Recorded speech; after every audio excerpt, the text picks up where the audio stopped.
Let's talk about what happens when industrial policy and immigration policy collide, and both fail. On September 4, 2025, federal agents raided a massive Hyundai LG EV battery plant construction site in Georgia.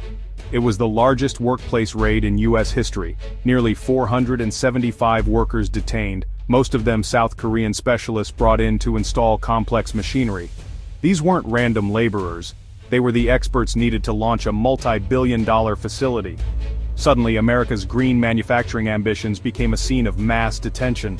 The images of skilled Korean engineers in shackles, broadcast by U.S. authorities, sparked outrage in South Korea, a nation that had just pledged billions in U.S. investments. What was meant to be a symbol of progress became a diplomatic crisis overnight. The plant, a centerpiece of Trump's Made in America push, was now a crime scene. The detained workers faced deportation and a 10-year ban from re-entering the U.S. The incident exposed a deep contradiction. America wants foreign investment and advanced manufacturing, but its immigration system can't handle the reality. The raid wasn't just an enforcement action, it was a self-inflicted wound reverberating from Georgia to Seoul. The fallout was immediate chaos, recrimination, and a partnership in jeopardy. America's industrial dreams had just run headlong into its immigration nightmares. After the raid, the White House's response was anything but clear. President Trump initially doubled down, touting the raid as a win for border security and American jobs. But then, reality set in. These illegal workers were the very specialists needed to build America's future. In a stunning reversal, Trump paused deportations and floated the idea of letting the detained experts stay to train Americans. The message was muddled. We need your skills, but you're here illegally, and also, please don't leave. This policy whiplash exposed a core conflict. Trump wanted to bring manufacturing home, but also to keep foreigners out. The administration scrambled to find a way to keep the workers, even as it insisted on hiring Americans first. The contradiction was glaring. America's industrial ambitions depend on foreign expertise, but its laws make that nearly impossible. The Hyundai raid became a public lesson in the government's inability to reconcile its economic goals with its immigration stance.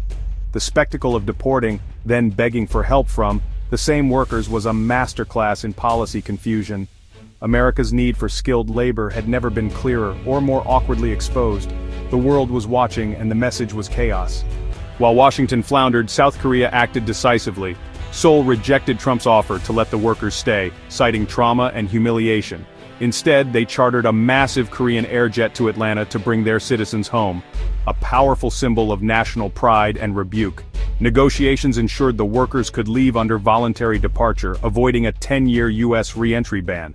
On September 11th, the flight carried over 300 South Koreans and 14 other foreign nationals out of the U.S. The image of the jet on the Atlanta tarmac was a stark reminder. The bridge between allies was being dismantled, one seat at a time.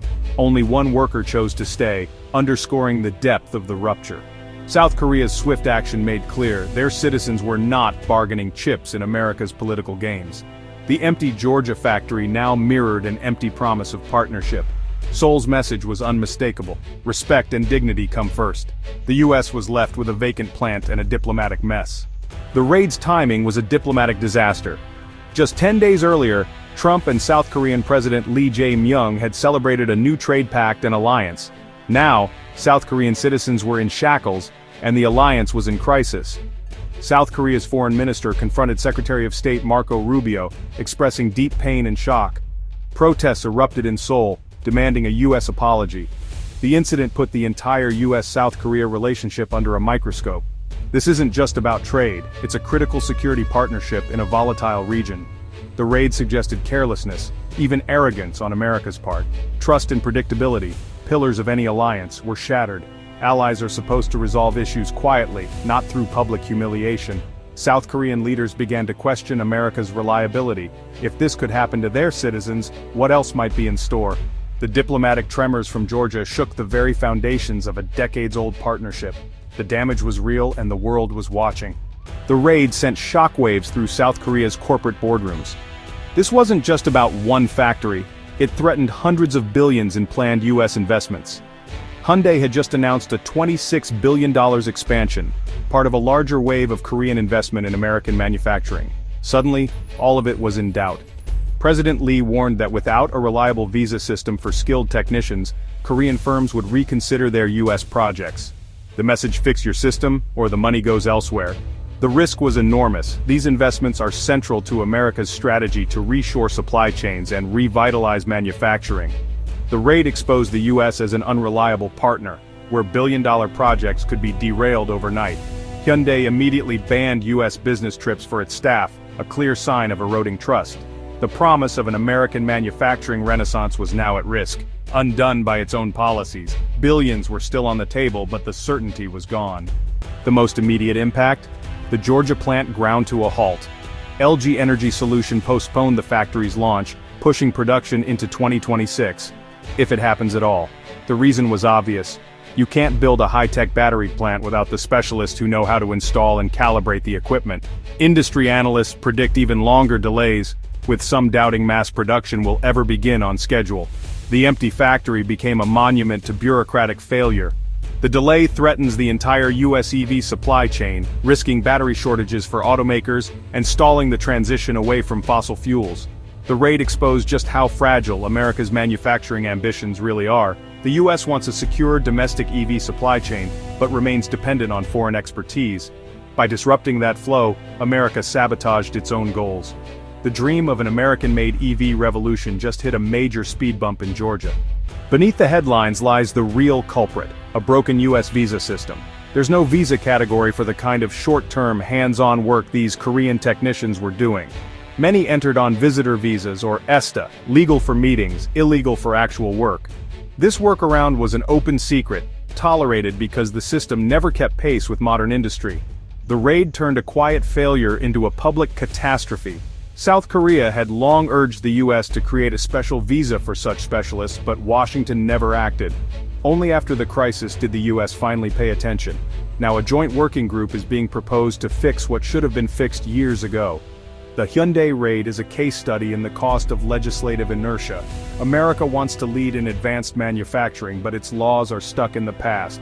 Without a sensible visa pathway, every new factory risks repeating this disaster. So, what now? The Hyundai LG raid left a trail of diplomatic and economic wreckage.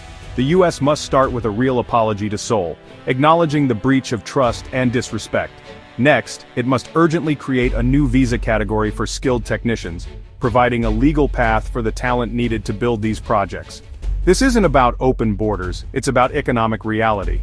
A dedicated visa would give companies predictability and ensure America benefits from global expertise. Immigration policy must support, not sabotage, industrial strategy. In the long run, this incident should be a wake-up call. America's ambition to reshore industry can't succeed in isolation. Even a Made in America strategy depends on international partners and specialized talent. The empty Georgia factory is a symbol. It can be a tombstone for failed policy, or a catalyst for smarter, more coherent action. The choice is clear. Build bridges for collaboration, not just walls for enforcement. Only then can America truly be open for business and ready for the future.